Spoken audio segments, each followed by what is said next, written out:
Hello, how are you doing today? Welcome to our mental health series. And right now, we are on the topic human relations. And this is coming from chapter 46 of Mind, Character, and Personality, Volume 2 by Ellen G. White. So let's begin to study this one. I'll be reading the quotes compiled in this chapter, and at the same time, I'll be adding some inputs coming from resources in the internet and other ideas. So let's begin.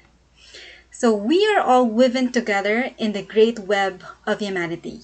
And whatever we can do to benefit and uplift others will reflect in blessing upon ourselves. The law of mutual dependence runs through all classes of society. So it's very important to know that whenever we do help others or bless other people, we are also being blessed ourselves. And that is God's design for everyone. And yeah, human relationships, it's very important for us. So now, the need for community. We're social beings and we are not meant to live in isolation. Community is critical for us to thrive. But unfortunately, right now in the pandemic time, yes, we lost this community that we're having before. And it seems like the more that we're having mental health issues because we lost this community that we had before. So, right now, since things are getting better, I hope that we can find once again our community because community is critical for us to thrive, especially for someone with mental illness who is already experiencing the common symptoms of loneliness and isolation. Now, community provides many elements that are critical to mental health, but here are three of the most beneficial aspects. What are those? Number one is belonging. If you've ever felt like you don't fit in, you know it can be a lonely experience. Community provides a sense of belonging, a group you identify as being a part of. So try to check out what is my community right now. Is it my college? Is it my dorm? Is it my church? So try to check them out. This is different than conforming to be in a group. A true sense of belonging includes the ability for you to feel you are a part of the community as your true self. There's not anything you have to change to be a part of the community, but instead you are embraced and appreciated for your unique qualities. So I pray you can find one, a community that you will feel belong and that you will be appreciated for who you are. Another one is support. Who do you turn to when you need something? Having people you can call on when you need to talk or need help with something can help you through difficult situations that might feel insurmountable alone. Knowing there are people who support you can help you feel cared for and safe and can benefit your outlook on life. So I'm also praying that you will find people or community that would support you, that anytime you had a problem, you would just call on them and ask them and connect with them. Another one is purpose. In community, people fill different roles. Perhaps you're the friend who enjoys cooking and can be counted on to bring a hot meal over when someone is going through something, or you're the friend who others know they can call when they need to talk about their struggles.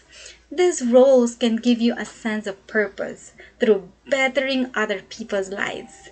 Having purpose and helping others helps give meaning to life. So how to find community? When looking for a stronger sense of connection, you have to start with self-reflection. So check out yourselves.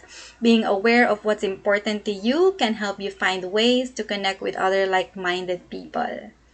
So what are your interests? Yeah, so what do you like to do? Perhaps you enjoy reading and could try joining a book club. Or maybe you've always wanted to try soccer and could try joining a team.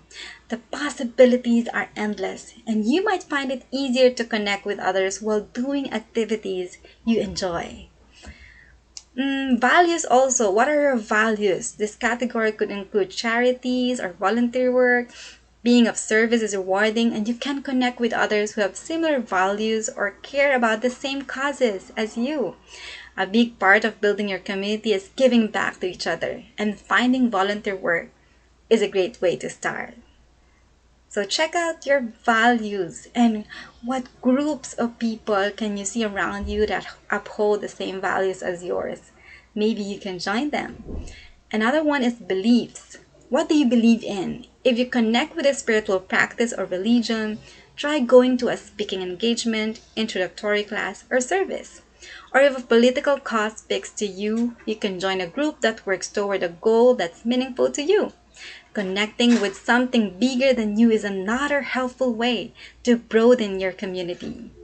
Humans crave connection. Feeling accepted for who you truly are can give you validation and self worth. You need that for your mental health. Knowing there are people who support you and will be there for you when you're struggling provides a sense of safety. And we need that too for our mental health. And knowing you're needed, that you have a purpose, reminds you that you are valued. Community provides all these qualities and more. So where you find community is up to you.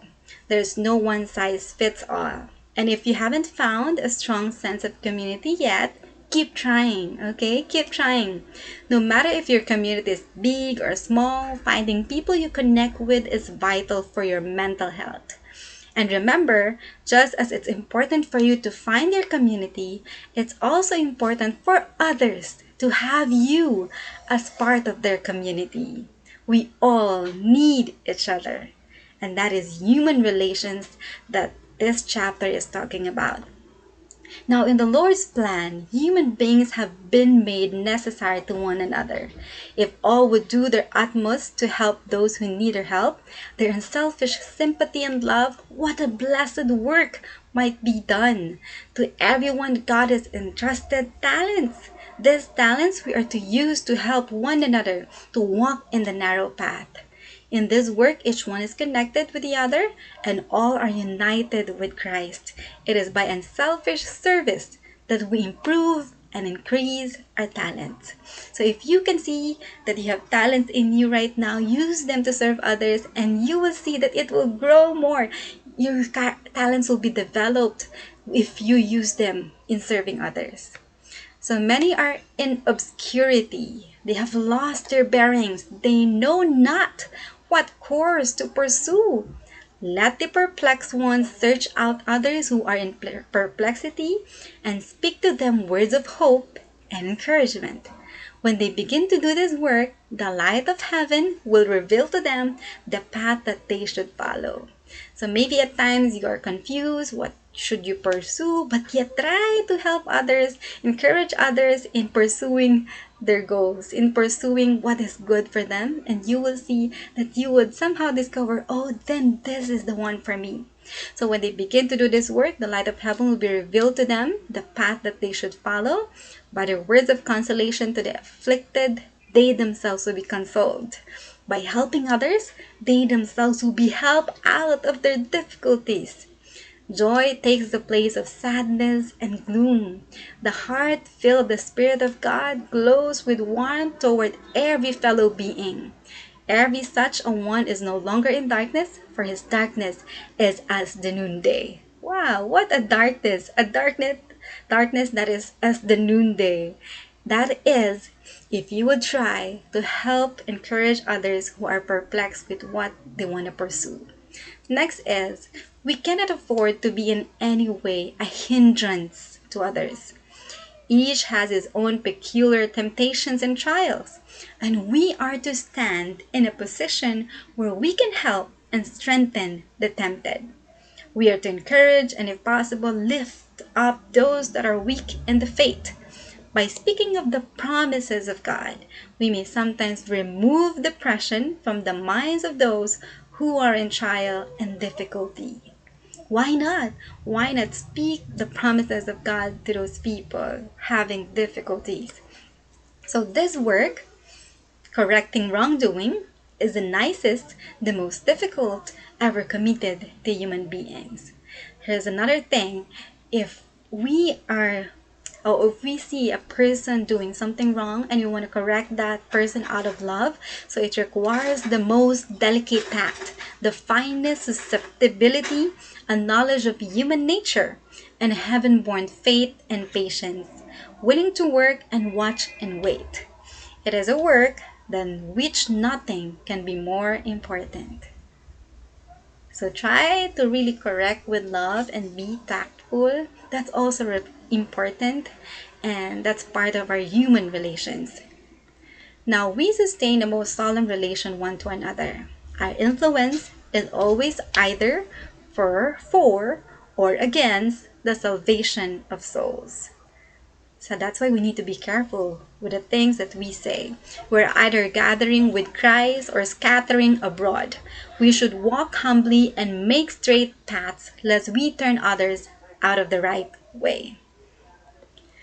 We may never know until the judgment the influence of a kind, considerate course of action to the inconsistent, the unreasonable, and unworthy. Maybe along the way you have met those people, inconsistent, unreasonable, unworthy. If after a course of provocation and injustice on their part, you treat them as you would an innocent person, you even take pains to show them special acts of kindness, then you have acted the part of a Christian.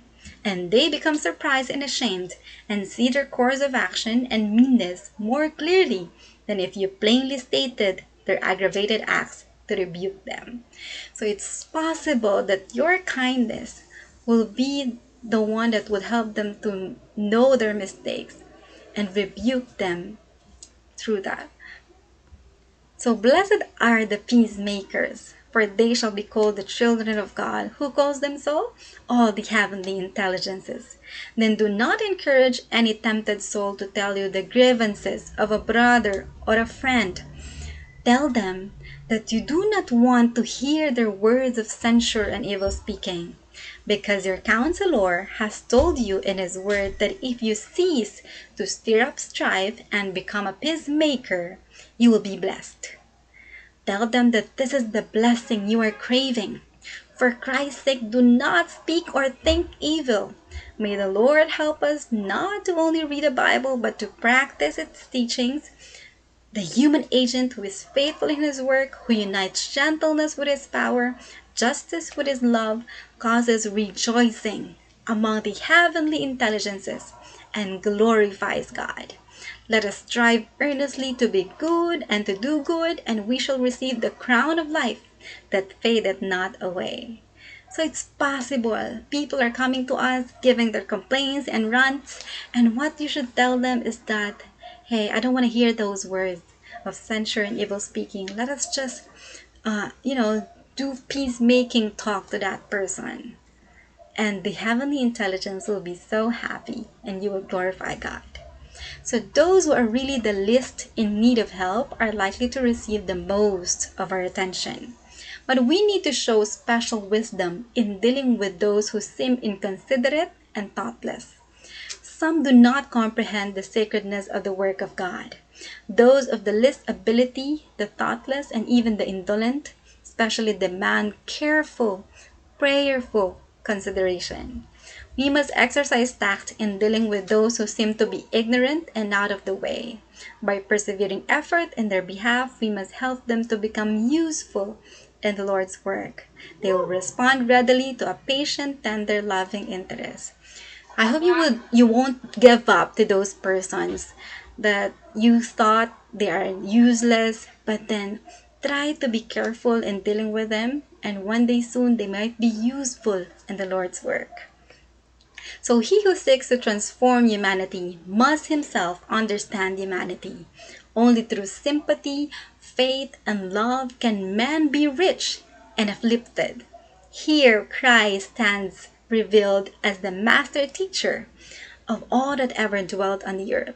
He alone has perfect understanding of the human soul. That's amazing. Jesus understands us, everything about us, and so he is able to transform us. So with sympathy, faith, and love, we can reach other people. Now, in every business transaction as a Christian will be just what he wants his brethren to think he is. His course of action is guided by underlying principles. He does not scam, therefore he has nothing to conceal, nothing to gloss over. He may be criticized, he may be tested, but his unbending integrity will shine forth like pure gold. He is a blessing to all connected with him, for his word is trustworthy. He is a man who will not take advantage of his neighbor. He is a friend and benefactor to all, and his fellow men put confidence in his counsel. Does he employ laborers to gather in his harvest? Their hard earned money is not kept back by fraud. Has he money for which he has no immediate use? He relieves the necessities of his less fortunate brother. Wow, what a businessman. He does not seek to add to his own land or to fill his pocket by taking advantage of the distressing circumstances in which his neighbor is placed. His object is to help and bless his neighbor. A truly honest man will never take advantage of weakness or incompetency in order to fill his own purse. He accepts a fair equivalent for that which he sells. If there are defects in the article sold, he frankly tells his brother or his neighbor, although by so doing he may work against his own pecuniary interest. So that means in our business transaction as Christians, we have integrity, we have honesty, we do it right. So a man may not have a pleasant exterior. He may be deficient in many respects, but if he has a reputation for straightforward honesty, he will be respected. Stern integrity covers many objectionable traits of character. A man who steadfastly adheres to truth will win the confidence of all. Not only will his brethren in the faith trust him, but unbelievers will be constrained to acknowledge him as a man of honor. And that is very important in human relationships. We need to have integrity. We need to do things fairly and justly. We need to be honest. So the Lord wants us to be sanctified. We shall have to contend with people of varied dispositions, and we shall be in a position where we know how to deal with human minds. We must ask Christ to give us words to speak that will be a blessing. And as we thus seek to help others, we shall be blessed ourselves. So let Christ be seen in all that you do. Let all see that you are a living epistle of Jesus Christ. Be lovable. Let your life win the hearts of all who are brought in contact with you. There is too little done at the present time to render the truth attractive to others. So every word you speak, every action you perform has an influence for good or evil upon those who associate with you. And oh, how necessary it is that you have Christ dwelling in your heart by faith, that your words may be words of life and your works the works of love. So I pray that in your human relationships, you would have Christ in you, that they may see Christ in you, and that they will be influenced for good, and you would lead them for salvation or to salvation. So I hope and pray that you will also find community where you will feel belongingness, you will be supported, and you will find purpose, and that you will keep on serving others as that would bless you also. So may God bless you all and have a good mental health.